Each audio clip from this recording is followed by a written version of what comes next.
Hoy, Pilipinas, magandang araw po sa inyo. Luzon, Visayas at Mindanao. Patulog na sana tayo ka-coffee pero nabasa ko ito eh. May proclamation rally kasi ka-coffee ng Alyansa dyan sa Davao del Norte ka-coffee. Hindi tayo kasama dyan kasi kagagaling lang natin ng Iloilo, no? Si PBBM ang tapang ha. Nagiging nagiging pangkaraniwan itong ginagawa ni PBBM ha. No holds barred na ito. Talagang handa na siyang birahin itong mga Duterte at mismong sa baluarte pa mismo ni Digong. Abay, pinasaringan po ng presidente. Facts ito ka-coffee, hindi ito paninira dahil meron pong statement si Digong. Bagamat joke yan, sinasabi ni Digong joke yan at chuchugi sila ng 15 senators para makapasok yung kanilang mga senatorial balls, yung kanilang aspirants, no? Kasi tama yung sinasabi ni PBBM, yun din naman talaga ang dahilan. Mukhang nawawala ng pag-asa itong mga pambato ng PDP laban, kaya kinakailangan winner by default na lang, no? Halimbawa, sige, ma-disqualified o kaya ma-chugi itong mga malalakas na kandidato sa pagkasenador. That's the time na magkakaroon sila ng opportunity na makaupo o manalo, pumasok sa Magic 12. Yan po yung resort nila. Yan na lang po yung solusyon nitong mga kampo po ni Digong. Si PBBM, ito patulog na sana tayo. Nakita natin itong headline na to. PBBM hits Duterte in his own backyard. Diyan mismo sa Davao yan ha. Sa Davao del Norte.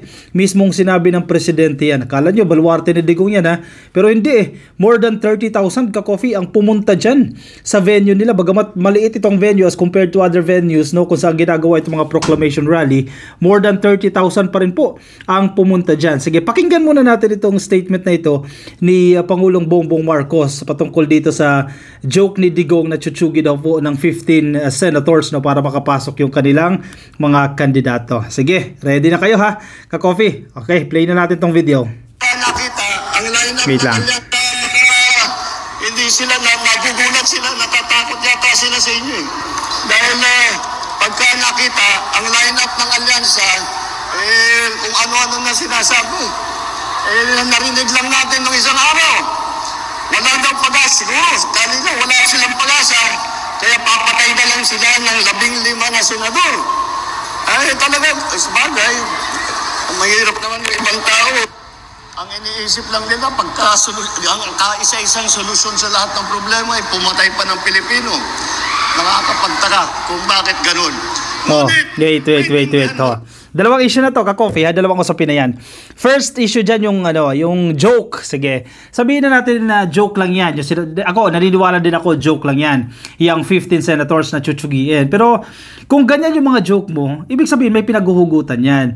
Yung laging bukang bibig ni Digong pagpatay, pagchugi, etc. Diba? Yan lagi. So, nare-relate ni PBBM na bakit sa tuwing may problema, laging pagtsugi yung solusyon. O anong papasok dyan? Yung tokhang. Tok-tokhang yo ni Bato. Sabi ni Bato, maganda daw yung tokhang kasi kakatok at makikiusap pero hindi yan yung totoong nangyari. Pagpatay din. Solusyonan yung problema sa droga, pagpatay yung solusyon nila. Diba? Nasaan yung due process dyan? Paglabag yan sa konstitusyon. Kaya sila hinahabol ng ICC. Laging ganyan yung resort. Laging ganyan yung remedyo nitong kampo ni Digong sa tuwing magkakaroon ng problema. Bakit ganon? Yun ang kine-question dyan ni PBBM. Yes, two issues yan, di ba? Yung una, joke. Sige, joke lang yan. Okay, absuelto na natin yan.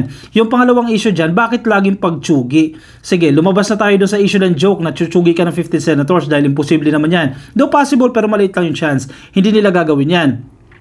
Pero yun doon sa problema na laging pagtsugi yung solusyon. And proven and tested yan. Hindi yan joke dahil ginawa na nila yan. Sa tokhang ginawa na nila yan. At may mga opisyalis dati ng gobyerno na natsugi din na hindi related sa tokhang. So ganyan talaga ang resort nila. O teka, ito may problema, solusyon natin dyan, tsugiin natin yan. O dyan sila binibira ni PBBM. Sasabihin ng iba, masyado namang sensitive si PBBM. Kasi joke lang naman yan, sinasabi ni Digong, bakit niya papatulan? Okay, sige, accepted na yon. Pero yung second issue na bakit laging pagtsugi yung solusyon ninyo? Sige, headline to ng Manila Bulletin, Marcos hits Duterte in his own backyard. Medyo masakit ito, ka-coffee, sa kampo ng mga DDS, no? Dahil mismong sa baluarte ninyo, chinugi. O hindi chinugi. Nagkaroon ng ganitong klase ng statement ang presidente mismong sa baluarte ninyo. Sa madaling sabi, hindi naman sa pambabastos yan, pero tumatapang ang ating presidente. By definition ng matapang ha, yung kasi iba-iba ng definition naman yan. Na noon kasi kalmado ang presidente, hindi nagsasalita, pero syempre punong-puno na rin yan ka-coffee sa ginagawa ng mga Duterte, sa kampo ng mga DDS, sa ginagawa nila kay PBBM, kay First Lady, at sa ilan pa pong opisyalis ng gobyerno, ng administrasyon na ito, dahil gusto naman nila ibagsak eh. So napupuno ng presidente, kaya sumasagot siya ng ganyan. Hindi nyo masisisi ang presidente dahil tahimik lang yan eh, kalmado lang yan eh. Kayo yung nagsimula, kumbaga hinimok ninyo ng hinimok, hinamon ninyo ng hinamon ng presidente hanggang sa napuno na yan. Kaya ngayon nangangagat na yan. Kumbaga naglalabas na ito ng pangil. Hindi ganyan sana ang personality ng presidente, pero kinakailangan niya maging ganyan dahil abusado na kayo eh. Itong mga DDS sumusobra na kayo eh. Matindi na ang pambabastos ninyo sa kanya at sa kanyang pamilya. Maging kay First Lady, hindi man pwedeng tumigil na siya dyan at hindi na siya umaksyon dyan. Marcos said this as he campaigned for the administration's 12 senatorial candidates at the Alyansa para sa Bagong Pilipinas rally dyan po sa Carmen, Davao del Norte on Saturday, February 15. In his speech, Marcos, unfazed despite being in Duterte's stronghold, lamented how the former president had to resort to joking about pagtsugi at the PDP Laban kick-off rally dyan po sa San Juan City. Nung isang araw ko naman ka-coffee, napanood nyo na rin ka-coffee yan, kasi kaliwat ka ng pahayagan, yan din naman ang binabalita natin, na yan din po yung joke ni Digong na tsumugi daw po ng 15 senators para makapasok nga raw, magkaroon ng chance itong kanyang mga senatorial aspirants. Siguro akala nila wala silang pag-asa, kaya papatay na lang sila ng 15 senators. Correct. Parang sa basketball lang yan, di ba? Kung weak ka, kung mahina ka, aasa ka na lang winner by default.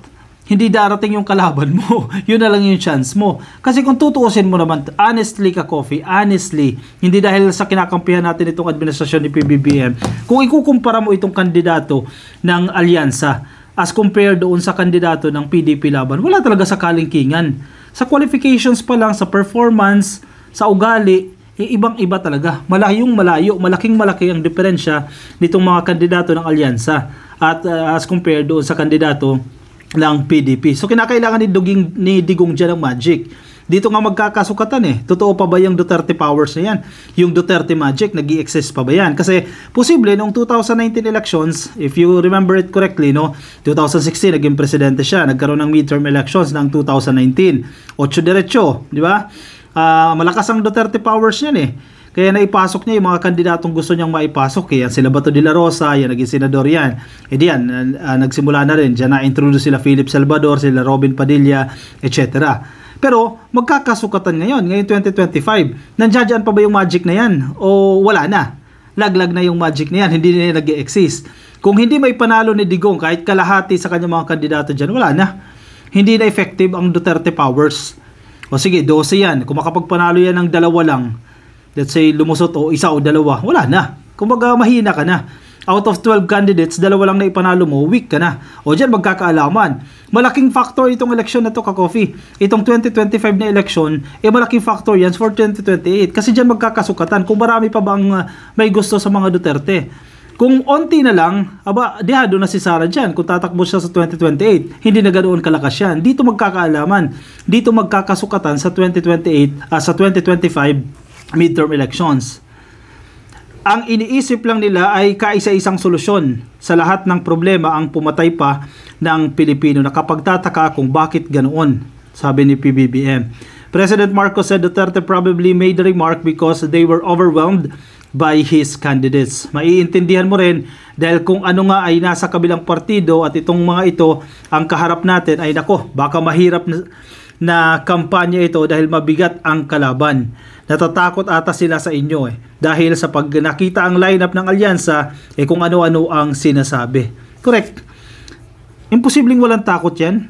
Imposibleng hindi kinakabahan itong kampo ni Digong sa mga nangyayari. Imposible yan ka-coffee. Meron at merong takot yan. Parang Inday Sara Duterte lang yan Nung humarap sa press conference, kala mo very confident no? Walang takot yung impeachment sa kanya ng House, sabi niya mas malala pa nga yung nakipaghiwalay ka sa boyfriend mo as compared dito sa impeachment. Imposible. Front lang nila yan na kunyari hindi sila natatakot, di ba? Sa mga nangyayari. Pero takot yung mga yan. Magdodoble kayo yung mga yan para kahit papaano makapagpasok sila ng isa o dalawa nilang kandidato. Dahil kawawa masusukat talaga ang kapangyarihan ng mga Duterte dito kung hindi sila makapagpanalo. Anyway, sige, dito tayo sa next issue na ito. Ito, nasa Manila Bulletin din to Ayan, balita 30,000 troop to Alyansa Proclamation in Davao del Norte. 30,000, baluarte mismo ni Digong yan. Di ba?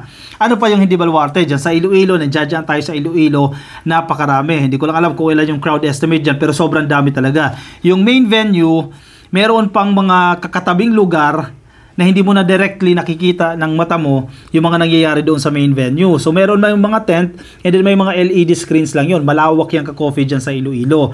Diyan sa Davao, nakita natin yung venue, mas maliit ito ka-coffee as compared doon sa venue sa Iloilo. Kasi Iloilo, medyo outdoor ito no? Yung iba, wala talagang cover, walang cover as compared dyan sa Davao na may parang covered court ang dating dyan. Baluarte na ni Digong yan. Pero naka 30,000 pa rin po yung mga pumunta dyan, ng mga supporters ng Alyansa. Samantalang, itong si Digong, nag-proclamation rally sila dyan sa Club Filipino, wala pa nga 300. Ano yan? Tapos ito pang masakla pa, sige, kayo yung nagkukumpara. Ginawa ng SMNI, may live stream sila, may coverage sila, pinapakita nila 1.5 million views daw yan. As compared doon sa Alyansa na 1,000 lang daw yung nanonood o yung nanood doon sa video. Malamang. Ibago lang yung page ng Alyansa as compared doon sa SMNI. And tingnan ninyo yung ibang channel, yung ibang network kung saan nilalabas. Kung yung ilang mga content creator, tingnan ninyo yung mga live streams nila. Napakaraming nanonood. Yung sa atin nga lang. Yung sa speech ng presidente na nilabas natin, 144,000 yun. Tapos yung pinapalabas nila, hina-highlight nila, wala pang 100,000 yung nanood daw. Oy, fake news kayo dyan. Diba? Namimili lang kayo ng datos na ilalabas ninyo. O ito, baluarte na ni Digong yan. Suntok sa inyo yan. Insulto sa inyo yan. Kampo mismo ni Digong, dinagsa ng mga supporters ni PBBM. 30,000 troop to Alyansa Proclamation dyan po sa Davao. Thousands of people in red and white shirts flocked to municipal grounds here for the proclamation rally of administration senatorial bets in this year's midterm elections. About 30,000 people from different parts of Davao region witnessed the Mindanao leg of the proclamation rally of the Alyansa para sa Bagong Pilipinas. More than half of the crowd gathered outside the municipal ground. Napakarami niyan ka-coffee. And again, baluarte ni Digong yan. Mindanao yan. Paano pa pag lumabas yan sa ibang lugar? I heard meron pang magaganap kasi sunod-sunod na yan ka-coffee. Election season na, campaign season na para sa national positions. Sunod-sunod. Ang alam ko, this Tuesday, magkakaroon din dyan sa Luneta. Not Luneta, dyan sa Pasay. Hindi pa natin alam kung saan yung exact venue dyan. Pero may magaganap na proclamation rally na naman dyan sa Metro Manila. Diyan kayo mahahambing. Yung ginawa ninyo sa Club Filipino na mangilan-ilan lang. Ito sa Pasay, medyo kakamot na naman ang ulo nyo dahil medyo marami-raming mga dadalo dyan. Sige. Antabay tayo ka-coffee kung anong mga mangyayari dito. I-komento po ang inyong mga opinion, reaction dyan sa ating comment section para makapagkaroon tayo ng exchange of ideas and comments. No? Yung mga nasa Facebook po, pasuyin na lang. Baka di pa po kayo naka-like and follow. Pasuyin na lang po. Click like and follow. Yung mga nasa YouTube, click lang po na subscribe and hit the notification icon para updated rin po kayo sa ating mga bagong upload. Ako'y pansamantala muna magpapaalam sa inyo ka-coffee. Maraming salamat po. See you sa ating next video. Bye-bye.